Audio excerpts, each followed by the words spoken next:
ওনারাও বলছেন এখন টেনে হেঁচড়ে, মানে কি, মানে ঠিক এটাই দাঁড়াচ্ছে, সেটা হচ্ছে মাননীয় প্রধানমন্ত্রী চেঞ্জ হয়েছে, দেশের রাজনীতিকে উনি চেঞ্জ করছেন, ওনার কথাবার্তা উনি চেঞ্জ করেছেন, তথাকথিত প্রধানমন্ত্রীর মতো উনি কথা বলছেন না। তাহলে কিন্তু বিরোধী দল কিন্তু পরিবর্তন হয়নি, যে জন্য আমরা জুলাই করেছি। এর মানে এটা না যে আমি আইন শৃঙ্খলা পরিস্থিতি নিয়ে সন্তুষ্ট, এর মানে এটা না যে বিএনপি নেতা কর্মীদের চাঁদাবাজি নিয়ে আমি কথা বলবো না, এর মানে এটা না তাদেরকে ফ্রি লাইসেন্স দেওয়া হচ্ছে যে আপনি হাউজিং এর ম্যানেজারকে যেখানে সেখানে প্রাইভেট পার্টে চাপ দিয়ে চেক সাইন করে নেবেন, আপনি সিটি কলেজে মাস্তানি করবেন, গুন্ডামি করবেন, আপনি গাইবান্ধা শিবিরের ছেলেকে মারা ফেলবেন, গুলিস্তানে চাঁদাবাজদের বিরুদ্ধে মিছিল করলে জামাতের লোকদেরকে, আওয়ামী লীগের লোকদেরকে নিয়ে অ্যাটাক করবেন, এগুলো তো অ্যাকসেপ্টেবল বিহেভিয়ার না। বাংলাদেশে গণঅভ্যুত্থানের পরে একটা নির্বাচন হয়েছে। এই নির্বাচনটা বিলম্বিত করার একটা প্রচেষ্টা ছিল, এবং নির্বাচন বিলম্বিত করে যারা ক্ষমতায় বসেছিলেন, অন্তর্বর্তী সরকার, যারা চিকিৎসার জন্য কেউ ৮০ লক্ষ টাকা, কেউ ৯০ লক্ষ টাকা ইত্যাদি ইত্যাদি নিয়েছেন, তারা চেয়েছিলেন আরো বেশ কিছু দিন তারা মন্ত্রী হিসাবে সমস্ত সুযোগ সুবিধাগুলো তারা নেবেন, এবং সেই কারণে তারা নির্বাচন বাধাগ্রস্ত করার চেষ্টা করেছেন।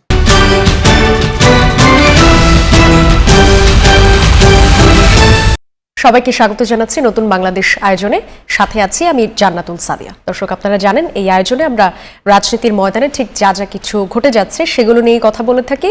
আজকে আমাদের আলোচনার বিষয় নির্ধারণ করেছি রাজনীতি কি সংঘাতময় হয়ে উঠছে, এবং এই নিয়ে কথা বলবার জন্য আমাদের সঙ্গে দুজন সম্মানিত অতিথি আছেন শরীফুজ্জামান শরীফ, সাবেক ছাত্রনেতা ও রাজনীতি বিশ্লেষক, আরও আছেন ফজলে হুদা বাবুল, সংসদ সদস্য ও যুগ্ম সাধারণ সম্পাদক, বাংলাদেশ জাতীয়তাবাদী কৃষক দল। দুজনকেই স্বাগত জানাচ্ছি আমাদের আয়োজনে। ফজলে হুদা বাবুল, আপনাকে দিয়ে শুরু করি। আমি এই বিষয়টি আসলে নির্ধারণ করার কারণ হচ্ছে আমরা দেখছিলাম যে আমাদের বিরোধী জোটের যিনি নেতা শফিকুর রহমান, তিনি বলছিলেন যে নির্বাচন যেটি হলো সেখানে আসলে ষড়যন্ত্র করে এই 11 দলীয় ঐক্যটাকে হারানো হয়েছে, এবং এই যে 11 দল তারা যদি সেদিন রিভল্ট করত, সেই জায়গায় আসলে এক ধরনের বিশৃঙ্খলা ক্রিয়েট হতো দেশে, এবং সেটা যে কোথায় গিয়ে দাঁড়াতো সেটা কেউ জানে না। সুতরাং 11 দল আসলে একটা মানবিক পরিচয় এখানে দিয়েছে বা দায়িত্বশীলতার পরিচয় দিয়েছে। এছাড়াও তাদের দলের পক্ষ থেকে যেটা বলা হচ্ছে যে গণভোটের রায় বাস্তবায়ন না হলে দেশ একটা রাজনৈতিক সংকট বা সংঘাতের দিকে যেতে পারে। তো যেই জায়গায় আসলে আমরা সংঘাতময়, সংকটময় এরকম শব্দগুলো শুনতে পাচ্ছি, সেই জায়গা থেকেই বিষয়টা নির্ধারণ করা। আপনার কাছে কি মনে হচ্ছে বা আপনারা আসলে কিভাবে দেখছেন গণভোট না মানলে বা গণভোটের রায় বাস্তবায়ন না করলে রাজনীতি কি আসলেই সংঘাতের দিকে যেতে পারে? ধন্যবাদ। সহ আলোচক, বিশিষ্ট ছাত্র নেতা, সাবেক, এখন রাজনীতি বিশ্লেষক বন্ধুবর শরীফুজ্জামান, এবং দর্শক শ্রোতা এবং আপনাকে সবাইকে শুভেচ্ছা। আপনি যে কথাটা বলেছেন বাংলাদেশের জামাতে ইসলামীর যিনি আমির, ওনার কথা নিয়েই যে আজকের বিষয় নির্ধারিত হয়েছে রাজনীতি কি সংঘাতময় হয়ে উঠছে কিনা। দেখুন, রাজনীতি তো রাজনৈতিক বক্তব্য, এটা তাই নয় কি? প্রথম কথা যদি বলি, জামাতের আমির উনি 11 দলের বিরোধী দলের সম্মানিত, উনি সংসদের বিরোধী দলের নেতা, পেশায় একজন ডাক্তার, এবং দীর্ঘদিন থেকে নেতৃত্ব দিচ্ছেন জামাতে ইসলামকে। কাজেই উনি রাজনীতিটা বোঝেন, আমার মনে হয় বোঝেন জন্যই উনি রাজনৈতিক কথা অনেক এবং রাজনৈতিক রেটরিক গুলা উনি সৃষ্টি করছেন, এবং এটা বিরোধী দলের কিন্তু কাজের মধ্যে পড়ে। এটা প্রথম কথা। বিরোধী দলের কাজ কি? ওনারা কি জনগণকে বলবেন যে আমরা হেরে গেছি, উই আর সরি, আমরা যে বলেছিলাম, ওনারা বলেছিলেন তো নির্বাচনের আগে যে আমরা ক্ষমতায় আসতেছি, আমেরিকা বলে দিয়েছে আমরা ক্ষমতায় আসব। ওনারা তো অনেক কিছু বলেছেন। ওনারা বলেছেন যে পিআর না হলে নির্বাচনে যাবেন না, ওনারা এসেছেন। ওনারা বলেছেন যে এইটা না হলে ওইটা হবে না। ওনারা বলেছেন এইটা করতে হবে, প্রথমে সংসদে পিআর হতে হবে, নাহলে নির্বাচনে যাবেন না। ওনারা আবার নির্বাচনেও গেছেন। এখন আপনি এই ধরুন গতকালকের খেলা, মিশর এবং আর্জেন্টিনার খেলা হলো, এখানে অনেক কথা, বিতর্ক, অনেক যুক্তি তর্ক, অনেককে নিয়ে অনেক সমালোচনা, এই গোলটা ঠিক ছিল কিনা, ওই গোলটা ঠিক ছিল কিনা, এটাকে ভিআরএস তো দেয়াই যেত। আর্জেন্টিনিয়ানরা বলতেছেন no, this is the rule of, আপনি এটি কিন্তু রুল, যে ওটা ফাউল ছিল। যারা জানে না তারা বলছে যে না, ফিফার রুল এটা না। তো কাজে দুই পক্ষ থাকবে, হার জিত থাকবে, যারা হেরে যাবে তারা এগুলো বলবে। আপনার মনে আছে 90-এ এই ফ্যাসিস্ট হাসিনা যখন জাতীয়তাবাদী দল ক্ষমতায় আসে, তখন কিন্তু বলেছিল সূক্ষ্ম কারচুপি হয়েছে, একদিনও ক্ষমতায় থাকতে দেব না। ওনারাও বলছেন এখন টেনে হেঁচড়ে। মানে কি? মানে ঠিক এটাই দাঁড়াচ্ছে, সেটা হচ্ছে মাননীয় প্রধানমন্ত্রী চেঞ্জ হয়েছে, দেশের রাজনীতিকে উনি চেঞ্জ করছেন, ওনার কথাবার্তা উনি চেঞ্জ করেছেন, তথাকথিত প্রধানমন্ত্রীর মতো উনি কথা বলছেন না। তাহলে কিন্তু বিরোধী দল কিন্তু পরিবর্তন হয়নি, যে জন্য আমরা জুলাই করেছি। জুলাইয়ের উদ্দেশ্য কি? জুলাই উদ্দেশ্য হচ্ছে মানুষ ভালো থাকবে, মানুষ বৈষম্যহীন হবে, পুরান রাজনীতি ছুঁড়ে ফেলবে, বড় চেয়ারে বসবে না, বিশাল বড় বড় ক্রেস্ট নিবে না, নিজের আত্মীয় স্বজন বাবা মা নামে নামকরণ হবে না, গাড়ির সিগন্যাল বন্ধ করে জনসাধারণকে আটকে রেখে প্রাইম মিনিস্টার যাবেন না। এইটা হচ্ছে জুলাইয়ের ইয়ে। এখন আসেন আপনি যেটা বলেছেন যে গণভোটের কথা, আরে গণভোট তো হয়েছে, আমরাও দিয়েছি, 70%-এর মধ্যে 51% ভোট তো বিএনপিরই। মাননীয় প্রধানমন্ত্রী বলেছেন বিএনপিকে হ্যাঁ ভোট দেন, আমরা হ্যাঁ ভোট দিয়েছি। কিন্তু ওই ব্যালট পেপারে 4টার মধ্যে সর্বশেষ একটা কন্ডিশন ছিল, যে দল ক্ষমতায় যাবে তার নির্বাচনী ইস্তেহার অনুযায়ী জুলাই সনদ তারা বাস্তবায়ন করবেন। এখন জুলাই সনদকে ভ্যালিডেট করবার জন্য আমরা গণভোটে গিয়েছি। এখন এই জুলাই সনদটা বানানো হয়েছে সকল রাজনৈতিক দলকে নিয়ে 8 মাস ধরে। তো জুলাই সনদকে ভ্যালিডেট করার জন্য, লিগ্যাল স্ট্রেংথ দেওয়ার জন্য আমরা গণভোটে গিয়েছি, গণভোট হয়েছে। আমরা এখন জুলাই সনদ মানবো। এখন বলতেছে ওনারা সংবিধান সংস্কার চাই, আমরা সংশোধন চাই। আরে ভাই, আপনি যদি মনে করুন যে আপনি আপনার পরিবারে একটা সংস্কার নিয়ে আসবেন, যে সবাই হবে ধরুন মিডিয়া ব্যক্তিত্ব, তাহলে কিভাবে হবে?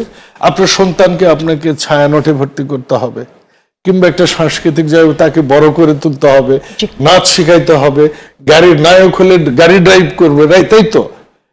এটাই তো সংস্কার। কিংবা মনে করেন হুজুর হবে, তাকে মাদ্রাসায় পড়াবেন, হাফেজি পড়াবেন, দাওরা পড়াবেন, চিটংগে পড়াবেন, হাটহাজারিতে পড়াবেন, এটি তো সংস্কার। কিন্তু ওই সংস্কারটা করতে গেলে তো এগুলো করতে হবে। তো আমরা ওই সংস্কার করাটার জন্যই তো আমরা সংবিধানগুলো সংশোধন করব জুলাই সনদ অনুযায়ী। সরকার যেমন বলছে যে তারা একটা কমিটি করতে চায়, কিন্তু সেখানে আবার বিরোধী জোট আসতে চায় না, এটার কারণটা কি হতে পারে? ভাই, বিরোধী দল আসতে চায় না এটা তাদের উইশ, কিন্তু আসে তো বিরোধী দল। ওনাদের যে খায়েশ তো পূর্ণ হয়নি। সেই খায়েশ পূর্ণ না হওয়ার কারণে ওনারা এখন দিগ্ভ্রান্ত।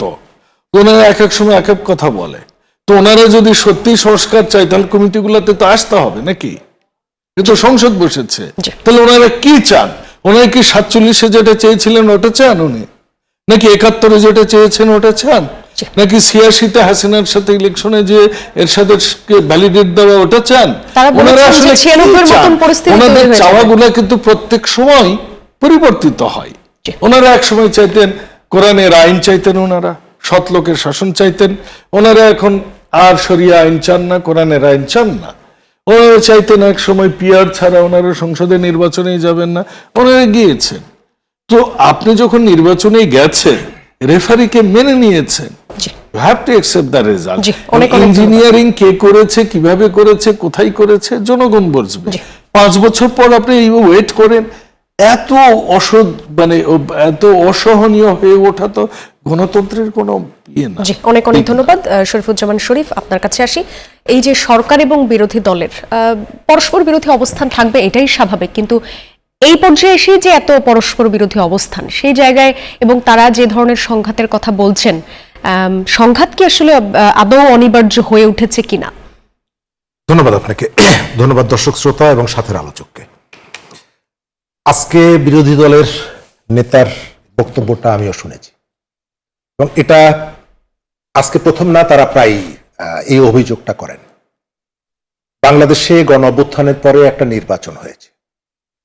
এই নির্বাচনটা বিলম্বিত করার একটা প্রচেষ্টা ছিল এবং নির্বাচন বিলম্বিত করে যারা ক্ষমতায় বসেছিলেন, অন্তর্বর্তী সরকার, যারা চিকিৎসার জন্য কেউ ৮০ লক্ষ টাকা, কেউ ৯০ লক্ষ টাকা ইত্যাদি ইত্যাদি নিয়েছেন, তারা চেয়েছিলেন আরো বেশ কিছু দিন তারা মন্ত্রী হিসাবে সমস্ত সুযোগ সুবিধাগুলো তারা নেবেন এবং সেই কারণে তারা নির্বাচন বাধাগ্রস্ত করার চেষ্টা করেছেন। একই সাথে তারা একটা গ্রুপকে মাঠে নামিয়ে দিয়েছিল। তারাও চেষ্টা করেছে নির্বাচনটা যাতে দেরিতে হয় এবং এই গ্রুপটাকে আমি বলবো জামাত। যখন গণঅভ্যুত্থানের পরে নির্বাচনের দাবি উঠেছে, সঙ্গে সঙ্গে বলা হয়েছে যে নির্বাচন সংক্রান্ত একটা কথা বললেও আপনি জুলাই সংস্কার চাইছেন না, সেটি বাধাগ্রস্ত করতে চান। অথচ জামাত তখন ৩০০ আসনে প্রার্থী ঘোষণা করে দিয়েছে, তারা সারা দেশ ঘুরে বেড়াচ্ছে।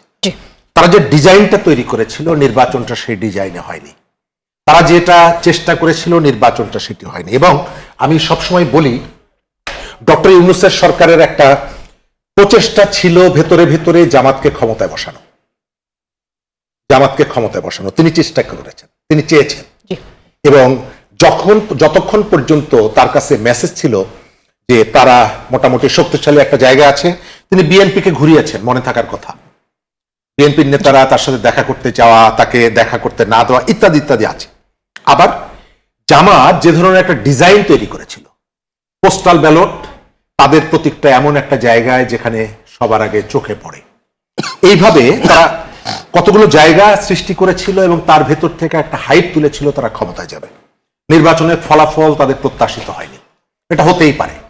আবার নির্বাচন নিয়ে তারা কতগুলো জায়গায় প্রশ্ন তুলছে। কিন্তু মজার ব্যাপার হচ্ছে, আমি একজন আইনজীবী, আমাদের সঙ্গে ফুয়াদ ভাই যুক্ত হয়েছেন, তিনি একজন ব্যারিস্টার, আইনের পেশার সাথে যুক্ত। আমি যদি আজকে গিয়ে ফুয়াদ ভাইকে বলি যে আমি এক লোকের বিরুদ্ধে মামলা করব, কি মামলা? তিনি আমার জমির ধান কেটে নিয়ে গেছেন, সঙ্গে সঙ্গে কি মামলা করতে ফুয়াদ ভাই রাজি হবেন? কখনোই না। আমার তাকে বলতে হবে ব্যক্তিটিকে কিভাবে ধানটা কেটে নিয়ে গেল, পুরো ঘটনাটা বলার পর তারপরে তিনি তার মতো করে সাজাবেন। আপনি আমাদের এই যে নির্বাচনে কারচুপির যে অভিযোগ, আপনি যখন জিজ্ঞেস করবেন যে অভিযোগটা কিভাবে কারচুপিটা করা হয়, নির্বাচনে ৩-৪টা সিস্টেমে আপনি নির্বাচনকে প্রভাবিত করতে পারেন। এক, আপনি ভোটারদেরকে ভোট কেন্দ্রে যেতে বাধা দিলেন। ২ নাম্বার হচ্ছে আপনি ব্যালট কেটে বাক্স ভরলেন।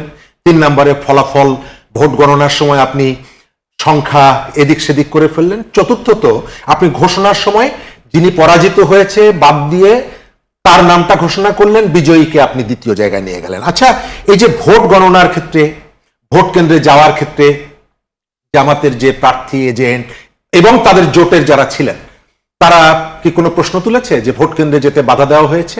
কোথাও প্রশ্ন তোলেনি। দ্বিতীয়ত, গণনার সময় যে কারচুপি, এই অভিযোগ কি কোথা থেকে এসেছে? না।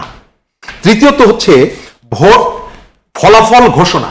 এই ফলাফল ঘোষণাটা প্রত্যেকটা কেন্দ্রের থেকে ফলাফল ঘোষণা করা হয়েছে এবং প্রতিদ্বন্দ্বী প্রার্থীদের দলগুলোর প্রতিনিধিরা ছিলেন, তারা সেখানকার দায়িত্বপ্রাপ্ত কর্মকর্তার হাত থেকে কাগজ নিয়ে স্বাক্ষর করে নিয়ে এসেছেন। তাহলে ওই সময় প্রশ্নটা কেন তোলা হয়নি? নির্বাচনে বিজয়ী হওয়ার পর বা পরাজিত হওয়ার পর ফলাফল ঘোষণা করার পর আপনি বলছেন 2 জন লোক, একজন হচ্ছে ডক্টর খলিলুর রহমান আর একজন সৈয়দা রিজওয়ানা হাসান, তারা আমাদেরকে হারিয়ে দিয়েছে। আমি ধরে নিলাম যে তারা আপনাকে হারিয়ে দিয়েছে, কিন্তু কিভাবে হারিয়েছে এটা তো আপনাকে বলতে হবে। যেমনি ভাবে আমার ধান কেটে নিয়ে গেছে, আমি পুরো ঘটনাটা যদি না বলি তাহলে আমি আদালতের কাছে যেতে পারি না, আমাকে স্পেসিফিক করতে হবে। এই জায়গাটায় আপনি এখন পর্যন্ত কারো কাছ থেকে কি শুনেছেন যে ভোটের ফলাফল কিভাবে পাল্টে দেওয়া হয়েছে? যদি পাল্টে দেওয়া হয়, বিরোধী দল যখন অভিযোগটা করবে তখন তো সেটিকে তাকে যৌক্তিকভাবে ঘটনাগুলো উল্লেখ করে আপনার সামনে নিয়ে আসতে হবে, কিন্তু সেটি কি এসেছে? না। তাহলে এটিকে ফোকাস করার পেছনে এক ধরনের টার্গেট থাকতে পারে, সেটা হলো যে রাজনীতিতে ক্রমশই শক্তিশালী হয়ে ওঠা নানা কারণে জামাত যে স্পেসটা পাচ্ছে, এই স্পেসটাকে ব্যবহার করে ক্রমশই রাজনীতির মাঠ থেকে এখন যে তার প্রধান প্রতিদ্বন্দ্বী যদিও কখনো কখনো আমরা তাদের মধ্যে কিন্তু খুবই চমৎকার কতগুলো সম্পর্ক দেখি, কিছু কিছু সম্পর্ক নিয়ে আমরা ঠাট্টা মশকরাও করি যে বাইরে যে বিরোধ, এটি এক ধরনের আর্টিফিশিয়াল অভিনয় হতে পারে, কিন্তু তারপরেও আপনি রাজনীতিতে সুবাতাস আসুক এটা আমরা চাই, কিন্তু যে ঘটনাগুলো আমরা দেখছি এবং একটা রাজনৈতিক দল তার সব থেকে সেন্সিটিভ ইস্যুটা কি, একটা নির্বাচনে তাকে পরাজিত করা। আপনার মনে থাকার কথা, আওয়ামী লীগ এবং জামাত 93 সালে তত্ত্বাবধায়কের দাবিতে 184 বা 85 দিন যে হরতাল, এবং সেই হরতালে তারা মিলেমিশে হরতাল করেছিল ভোটের দাবিতে।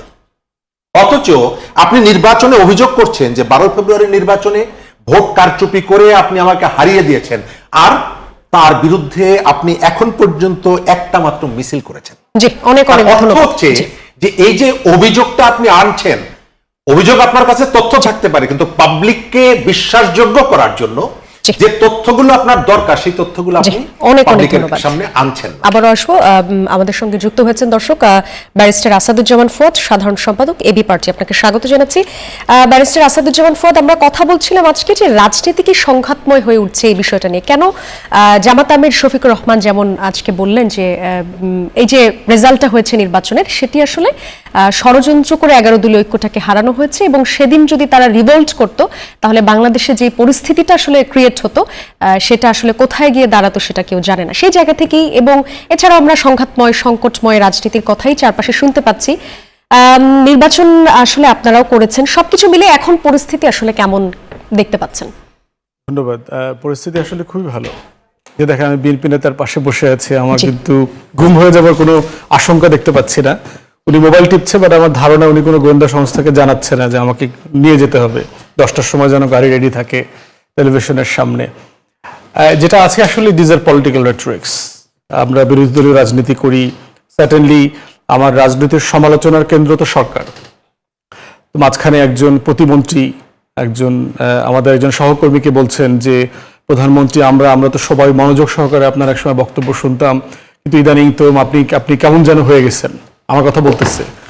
এক সময় তো ভালো লাগবে, কারণ এক সময় আমি শতভাগ আওয়ামী লীগের সমালোচনা করছি, এটার পুরোটা তো ওনাদের পকেটে গেছে।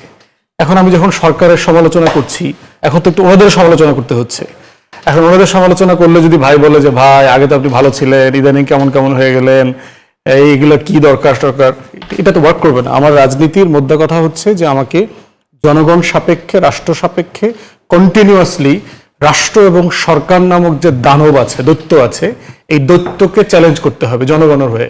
আমার কৃষকের হয়ে কথা বলতে হবে, আমার শ্রমিকের হয়ে কথা বলতে হবে, আমার প্রবাসীর পক্ষে আমাকে কথা বলতে হবে, এবং এই কথাগুলোর টার্গেট তো আসলে সরকার। এখন সরকার মানে এইটা না যে প্রত্যেকটা জিনিসের দায় আসলে সরকারের, বিএনপির। যেমন ধরুন, আমরা যখন বলছি অর্থনীতির অবস্থা খুবই খারাপ, এই বাজেটটা কার্যকর না, এর মানে কি এই যে আজকের একটা ভঙ্গুর অর্থনীতি, ভঙ্গুর ব্যাংকিং ব্যবস্থার জন্য বিএনপি দায়ী না? বিএনপি দায়ী না, এটা সে ইনহেরিট করেছে। লাইন কমপ্লিমেন্ট করি, সরকারের অংশ শুধু না, সরকারেরই মানে সরকারই, কিন্তু বিরোধী দলও কিন্তু সরকার, পুরোটা মিলে ওয়েস্টমিনিস্টার পার্লামেন্ট মানে তাই আর কি, ট্রেজারি মিলে, ট্রেজারি এবং অপোজিশন মিলে সব মিলে। এখন সেই জায়গাতে হচ্ছে যে আমাদের দেশের রাজনীতিতে যেটা হয়, আমরা যখনই সরকারের সমালোচনা করি, কোনো পক্ষই এটা সীমানাটা বুঝতে পারে না।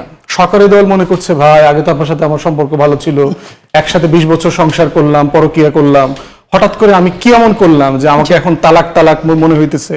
আসলে তালাক মনে হইতেছে না, সব ঠিক আছে। আবার বিরোধী দলও মনে করতেছে ভাষায়, যেহেতু আমরা ব্যাকরণ, শব্দ, ভাষায় একইভাবে আওয়ামী লীগকে সমালোচনা করেছি, তারা বোধ করছে ওই শব্দগুলো তো ভাই আওয়ামী লীগের জন্য ছিল, ওগুলো আমাদের জন্য ব্যবহার করছেন কেন? এখন প্রশ্ন হচ্ছে, বিরোধী দলীয় রাজনীতির ভাষার তো আলাদা গ্রামার আবিষ্কার হয় না বাংলা একাডেমিতে। ওগুলো যদি আবিষ্কার হইতো যে ভাই বিএনপি সরকারে থাকলে আপনি এই ভাষায় সমালোচনা করবেন, আওয়ামী লীগ থাকলে এই ভাষায় সমালোচনা করবেন। এই জন্য মোটা দাগে বাংলাদেশের রাজনীতি যথেষ্ট স্টেবল, এখানে অনেক ইস্যুজ আছে, বাট মোটা দাগে সংঘাত, সহিংসতার কোনো সম্ভাবনা আমি দেখতে পাচ্ছি না।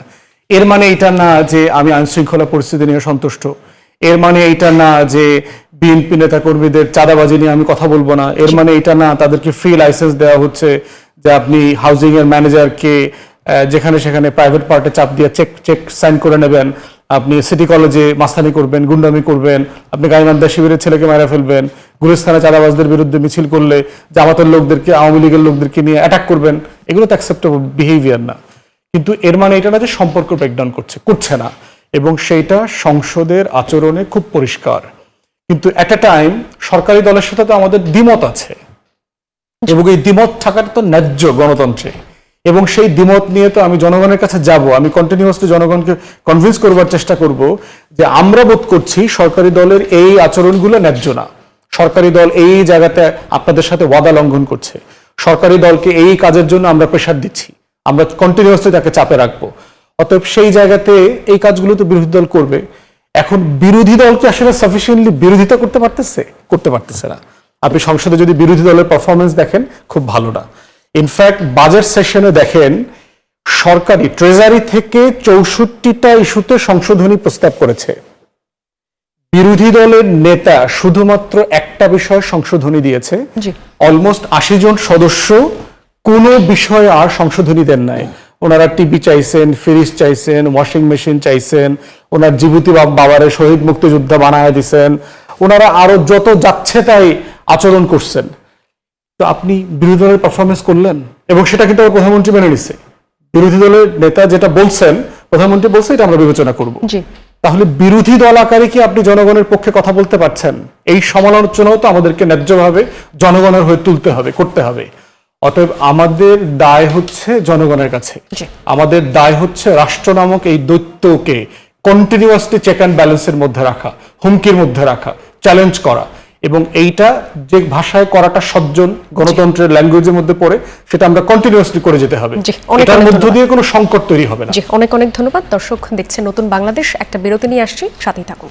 বিরতির পর আরো একবার স্বাগত জানাচ্ছি, আপনারা দেখছেন নতুন বাংলাদেশ। যাব আলোচনায় ব্যারিস্টার আসাদুজ্জামান ফুয়াদ। আমরা দেখতে পাচ্ছি যে বিরোধী দল অভিযোগ করছে যে যদি চাঁদাবাজি এবং দুঃশাসনে চলতে থাকে তাহলে আসলে সরকার পরিবর্তন করে খুব একটা যে লাভ হয়েছে এরকম কিছু না। সরকার এই যে পরিবর্তন হলো গণঅভ্যুত্থানের পরে, একটা নির্বাচনের পরে, মানুষের প্রত্যাশা অনুযায়ী আসলে কেমন পরিবর্তন এসছে? একটা বিষয় দেখেন যে প্রত্যাশাটা তো খুব বড় একটা বিষয়, এবং 20 বছর পরে একটা ইলেক্টেড গভর্নমেন্ট আসছে। আমি 8-এর নির্বাচন নিয়ে যদিও বিএনপি খুব বেশি কথা বলে না, কিন্তু আমি জানি যে এটা একটা ফাউল ইলেকশন ছিল, এবং বিএনপি ডুবছে কিন্তু 8-এর নির্বাচনে, পরের নির্বাচনে না।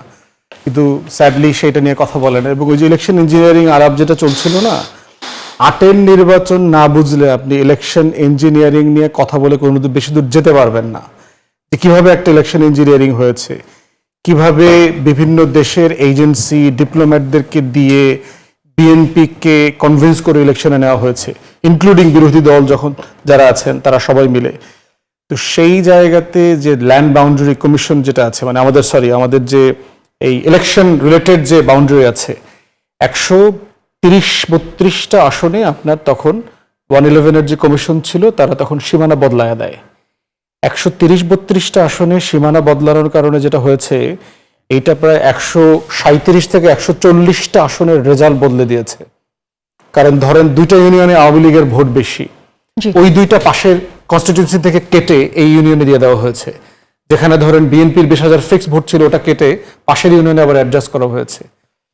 এবং আপনি এটা ওই মজুমদার সাহেবের লেখা বইতেও আপনি এই বিষয়গুলো রেফারেন্স পাবেন।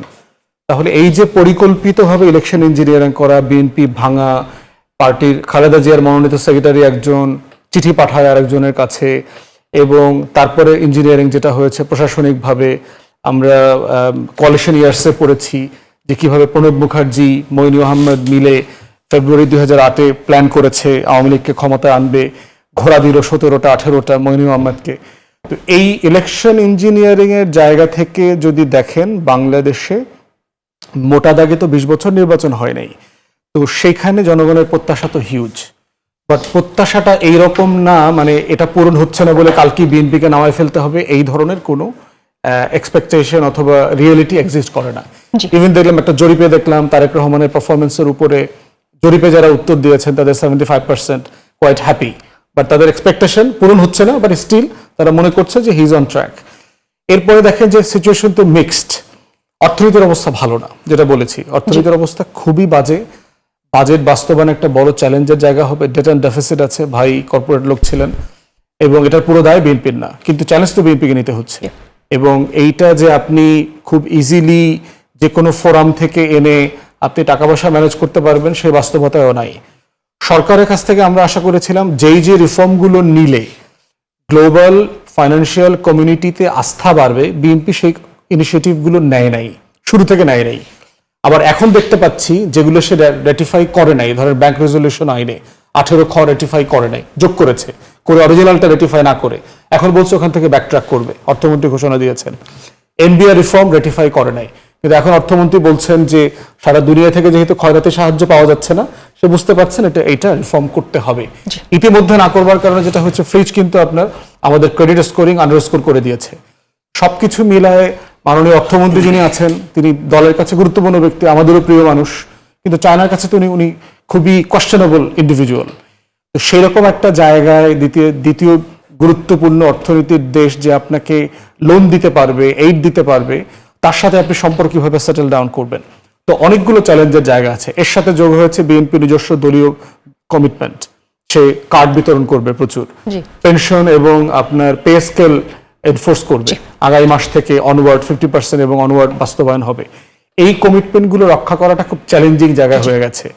ট্যাক্স ওঠার যে বাস্তবায়ন দেখতে পাচ্ছি, এই বছর ফাইন্যান্সিয়াল ইয়ার যেটা চলে গেল 3,90,92,000 কোটি টাকা সম্পদ, ধরেন 4 লক্ষ কোটি টাকার মতো উঠেছে। আপনি ফাইন্যান্সিয়াল ইয়ারে এই বছর, গত বছরই টার্গেট ছিল 5 লক্ষ প্লাস, তাহলে আপনার 1,10,00,000 কোটি টাকা আপনার গত বছরেই ডেফিসিট ছিল, এখন আপনি টার্গেট করছেন প্রায় 6.5-7 লক্ষ কোটি টাকা। সেই জায়গাটাও একটা কিভাবে উঠবেন? তো এই জায়গাগুলো সিরিয়াস চ্যালেঞ্জ আছে। প্রত্যাশার জায়গায় আইন শৃঙ্খলা পরিস্থিতির ব্যাপারে জনগণ হ্যাপি না। সারা বাংলাদেশে দলীয় কোন্দল, চাঁদাবাজি এগুলো ব্যাপক মাত্রায় চলছে, এগুলো তাদেরকে অ্যাড্রেস করতে হবে। অনেক অনেক ধন্যবাদ। ফজলে হুদা বাবুল, আপনার কাছে আসি। নাহিদ ইসলাম যেমন বলছিলেন যে এই সরকারের সময় দুর্নীতি লুটপাট হবে, কারণ তারা জুলাই সনদ বাস্তবায়ন করে নাই। জুলাই সনদ বাস্তবায়ন হলে বাংলাদেশ থেকে আসলে দুর্নীতি কতটা কমানো সম্ভব? আমি আপনার কথায় যাওয়ার আগে আমি একটু ব্যারিস্টার ফুয়াদের কথায় একটু যাই। যে উনি ভোট ইঞ্জিনিয়ারিং এর বিষয়ে যেটা 2008-এর নির্বাচনের কথায় এনেছেন, এটা একটা খুবই খুবই খুবই খুবই জরুরি এবং ভ্যালিড একটা বিষয়। দেখুন, আমরা কি করলাম, আমরা সাডেনলি নির্বাচনের পর আমরাই শুরু করলাম। আমরা আর কিন্তু হাসিনের ওই কথাগুলো বলছি না, 2008 নিয়ে বলছি না যে কেন মইনুল আহমেদ কি কারণে গোয়ার বিচে যে ঘোড়া নিয়ে টকবক করতে করতে দেশে আসলেন, এই কথা কেউ বলে না এই দেশে। এখনো আজকে সংসদে বলেছেন রেহেনা আক্তার রানু, বলছেন আমি বিরোধী দলের মতো করে কথা বলতে হচ্ছে। মানে এই যে ব্যাংক ডাকাত গুলো, এই যে ঋণ খেলাপি গুলোকে আমরা কি করব, এটা নিয়ে অনেকগুলো সিদ্ধান্ত কিন্তু আজকে এসেছে এবং রেহেনা আক্তার রানু এটা খুব সুন্দরভাবে তুলে, যেটা বিরোধী দল থেকে আসা উচিত। আমি তখন ফুয়াদ ভাইয়ের ভাই বলে ফেললাম, ব্যারিস্টার ফুয়াদের আমি কথাই আসলাম তখন। হ্যাঁ, অবশ্যই ব্রাদার, মারাঠি গুজরাটি ভাই ভাই হইতে পারে, তো আমরা মুসলমান কেন নয়? তো এখানে আপনার ইন্টারেস্টিং বিষয় যে আমাদের এত দুর্নীতি হয়েছে ব্যাংক নিয়ে আগের, আমরা এগুলো নিয়ে যে কথা, এটা আমরা বলছি না এখন।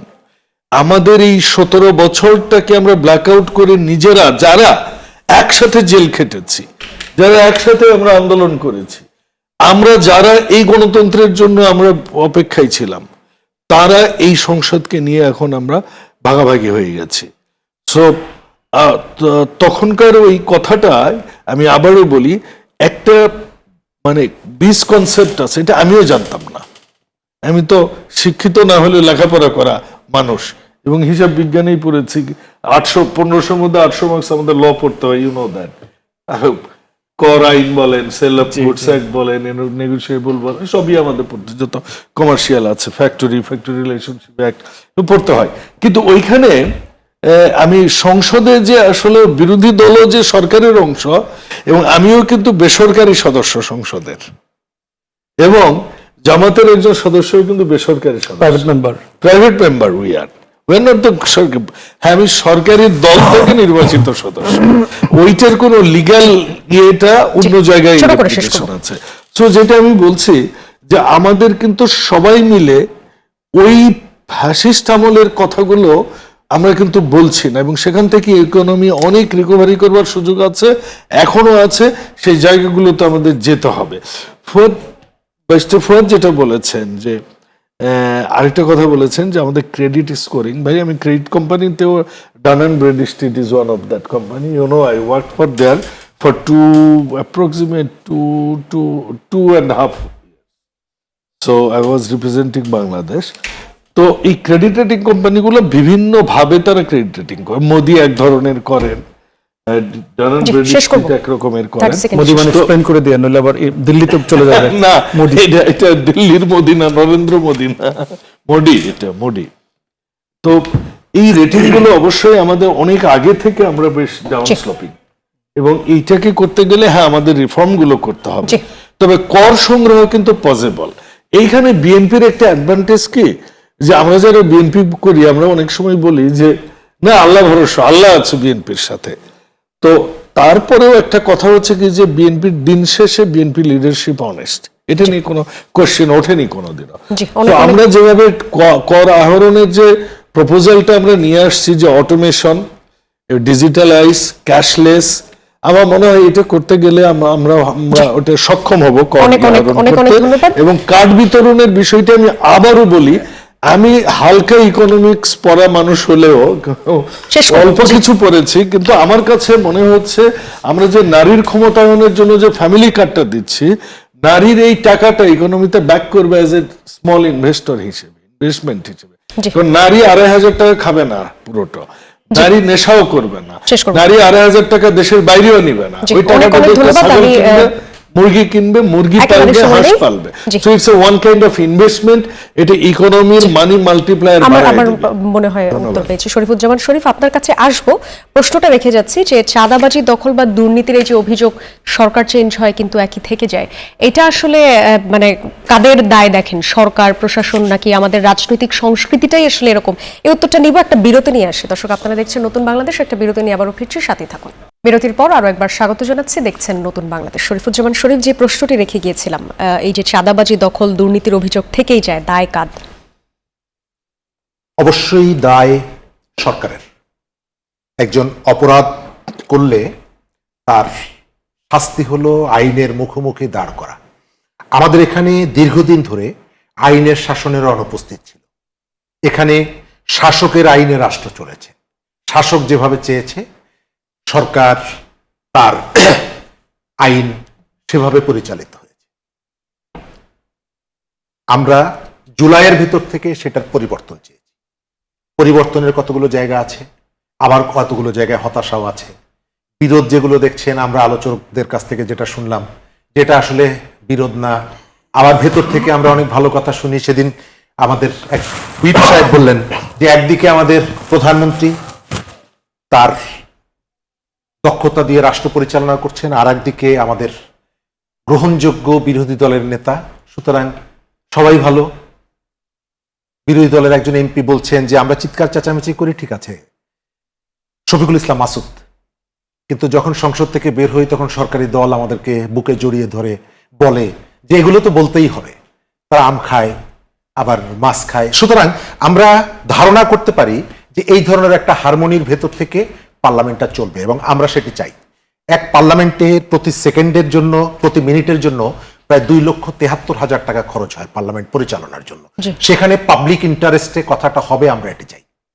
আবার মাঝে মাঝে আমরা শঙ্কিত হই, ওই যেটা শাহবাগে ঝুলাবো, এই কথাটা যখন শুনি এখন থেকে আর ভয় পাবো না, কারণ আমরা ধরে নিচ্ছি যে আমরা মিলেমিশে পার্লামেন্ট ভবনের সামনে আমেরিকান অ্যাম্বাসেডরের উপস্থিতিতে আমরা যেভাবে হাসি, এর ভেতর থেকে আমাদের স্বপ্ন দেখার অনেকগুলো সুযোগ তৈরি হয় যে এই পাবলিক হাসবে। আবার ওই যে ইসলামী ব্যাংকের সামনে যে গ্রাহক ফোরাম, ওই গ্রাহক ফোরামকে আবার যখন দেখি হাসপাতাল রক্ষার জন্য, এবং তারা যখন গরম গরম কথা বলে, আমরা ধরে নিব যে এটাও আর্টিফিশিয়াল, এটা আসলে রিয়েল কথা না। এখন সরকারের দায়িত্ব, সরকারের দায়িত্ব হচ্ছে আইনের শাসন প্রতিষ্ঠা করা। আমাদের অমুক সময় তমুক সময় এখানে আইনের শাসন ছিল না, রাইট? এবং সেই কারণে একটা গণ অভ্যুত্থান হয়েছে, গণ অভ্যুত্থানের ভেতর থেকে যারা অন্যায় করেছে তারা পালিয়ে গেছে। এখন আমাদের দায়িত্ব হলো যে দেখানো যে আমরা কতগুলো জায়গায় চেষ্টা করছি। আমরা রাষ্ট্রীয় সংস্কৃতির কতগুলো পরিবর্তন আমরা দেখছি, প্রধানমন্ত্রী কতগুলো জায়গায় চেষ্টা করছেন। আমি আসার আগেও একটু আগে দেখলাম যে এখন থেকে বিদেশ শেষ করব। সরকারি টাকায় এই যে সভা সেমিনারে অংশগ্রহণ এটি নিরুৎসাহিত করা হয়েছে, নিষিদ্ধ করা হয়েছে। প্রধানমন্ত্রীর ছবি ব্যবহার এটি হলো ব্যক্তির পর্যায়ে, কিন্তু এটিকে আপনি যদি টেকসই করতে হয় তাহলে এটাকে আপনার প্রয়োগের জায়গায় নিয়ে যেতে হবে, আপনার প্রান্তে নিয়ে যেতে হবে। আরো বড় আমি পরিসরে যখন করতে হবে, জি। আমি যদি দেখি যে মিলেমিশে সিলেটের সাদা পাথর যারা লুট করে নিয়ে গেছে, একটা সময় যদি আবার আমি তাদেরকে আপনার রাজনীতির মঞ্চের উপরে দেখি, তাহলে আপনি যত ভালো কথাই বলেন না কেন, ওই যে সংশয়টা, সেই সংশয়টা জি, আমার অনেক যাবে না। অনেক আমি যদি ধন্যবাদ। দেখি যে সিলেটের ডিসি কে তিনি শেষ যখন ওই টাকা পয়সার ম্যানেজমেন্ট নিয়ে হাত দেওয়ার সঙ্গে সঙ্গে আপনি তাকে প্রত্যাহার করে নেবেন, আপনার প্রতি জি। আমার সংশয়টা শরীফুজ্জামান শরীফ, দূর হবে। আমি আপনাকে- শেষ করে দিচ্ছি এই জায়গাটায়। দুদিন আগে দেখলাম কোথায় যেন বালু লুটের ঘটনায় মিলেমিশে আওয়ামী লীগ এবং লোকাল বিএনপি মিলে বালু লুট করেছে, পুলিশ চার্জশিট দিয়েছে, আওয়ামী লীগের নেতাদের নামটি যুক্ত করেছে, বিএনপিকে বাদ দিয়েছে। এটা আইনের শাসন না। জি জি, অনেক অনেক ধন্যবাদ। ফজলে হুদা বাবুল, আপনার কাছে যাই। একটা ভিন্ন প্রসঙ্গ, দেখলাম যে উগ্রবাদী সংগঠনে জড়িত সন্দেহে গ্রেপ্তারের পর এনসিপি নেতাকে দল থেকে স্থায়ী বহিষ্কার। অনেকদিন ধরে উগ্রবাদী শক্তি প্রশ্রয় পাচ্ছে কিনা বাংলাদেশে, এরকম অনেক কিছু শুনতে পাচ্ছিলাম। সরকার এটাকে কতটা আমলে নিচ্ছে বা তারা কি ধরনের উদ্যোগ নেবে? ধন্যবাদ। সরকারের তো বাংলাদেশ জাতীয়তাবাদী দল হচ্ছে একটা মধ্যপন্থা দল, এবং এই সরকারও সেই মধ্যপন্থাটাই ফলো করতে চায়। তো আপনি বলেছেন সরকার কি উদ্যোগ নিবে। হ্যাঁ, এই মূলত এই উগ্রবাদের উৎপত্তিটা হয়েছে, আমরা দেখেছি একটা সময় এদেশে কিন্তু ওয়াজ মাহফিল করতে দেয়া হতো না। আমরা দেখেছি এখানে কিন্তু এই দেশে কিন্তু দাঁড়িয়ে রাখলেই ট্যাগ দেয়া হতো। জি। আমরা দেখেছি বোরখা দেখলে ট্যাগ দেওয়া হতো, আমরা দেখেছি পর্দা দেখলে ট্যাগ দেওয়া হতো, জি। আমরা দেখেছি বাসায় কোরআন শরীফ থাকলে ধর্মীয় বই একেবারে ছোট থাকলে করে শেষ করবো। নিয়ে যাওয়া হতো। তো বিএনপি সেসবে যেতে চায়। বিএনপি যদি কোনো ডাইরেক্ট কোনো তথ্য পায় এবং সেটা যদি যথাযথ প্রমাণ হয় যে এটা জঙ্গিবাদ, কারণ ওই আইএস এর ধর্ম বা আপনার আফগানের ধর্ম তো আর ইসলাম ধর্ম নয়, ইসলাম ধর্ম হচ্ছে কোরআন এন্ড হাদিস, জি। এবং এর বাইরে কোনো কিছু পাইলে দেশদ্রোহিতার মধ্যেই আসবে। আমরা জঙ্গিবাদ শব্দটা আসলে একটু কম বলি, কারণ এটাকে বলে এত নষ্ট করে দেওয়া হয়েছে, যখন জঙ্গিবাদ শব্দটাই এত নাটক এত ড্রামা করা হয়েছে। আমি বিশ্বাস করি বিএনপি এরকম কোনো কিছুতে যাবে না। বিএনপি যেটাতে যাবে, অথেন্টিক যদি কোনো রেজাল্ট এরকম আসে যে কোনো সত্যিকারেরই কোনো জঙ্গি সংগঠনের সাথে যদি এটার কোনো কানেকশন তারা পায়, তখন সেটা তারাই। জি, অনেক অনেক ধন্যবাদ। ব্যারিস্টার আসাদুজ্জামান ফুয়াদ, আপনার কাছ থেকেও এই বিষয়টা নিয়ে জাস্ট একেবারে ছোট করে, দেশে আসলে উগ্রবাদ মাথাচাড়া দিতে পারে এরকম অনেক ধরনের খবর শুনতে পাই, আপনার একটু মন্তব্য। উগ্রবাদ তো কিছু না কিছু অবশ্যই আছে, নিঃসন্দেহে, কোনো সন্দেহ নাই। যে কোনো সমাজে প্রান্তিক চিন্তার লোক আছে। প্রশ্ন হচ্ছে বিএনপি জামাত সরকারের এই জঙ্গিবাদ দখল করা এবং তার বয়ানের নিয়ন্ত্রণ নেওয়ার অভিজ্ঞতা এবং ইতিহাস কিন্তু ভালো না।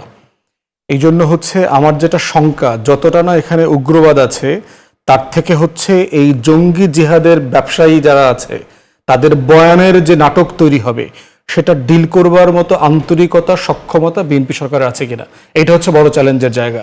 এবং বিএনপিকে 1 থেকে 6 গ্লোবালি দল আকারে যে জঙ্গি তকমা দেওয়া হয়েছে এবং সে ক্ষমতার জন্য উপযোগী না। বাংলাদেশে একটা সোকল সেকুলার লিবারাল তথাকথিত দল লাগবে, যে কারণে যেটা ভারতের সিকিউরিটি এনশিওর করবে, স্থানীয় রিজিওনাল সিকিউরিটি এনশিওর করবে। এই বয়ানে যদি বিএনপি হেরে যায়, ডিল করতে না পারে, তাহলে সরকার এবং দেশের জন্য বিপদ আছে। সংখ্যাটা হচ্ছে কতজন, এইটা ইস্যু না। ইস্যু হচ্ছে আপনি বয়ান কিভাবে হ্যান্ডেল করছেন। দ্বিতীয়ত হচ্ছে যে আপনার যে ছেলেটাকে গ্রেফতার করেছে, এদের কয়েকজন কিন্তু অলরেডি আমাদের গোয়েন্দা সংস্থার পেরোলে ছিল। ইতিমধ্যে আমরা বিভিন্ন জায়গায় লেখালেখি করেছি, একসাথে জেলে ছিল, একসাথে রিমান্ডে ছিল।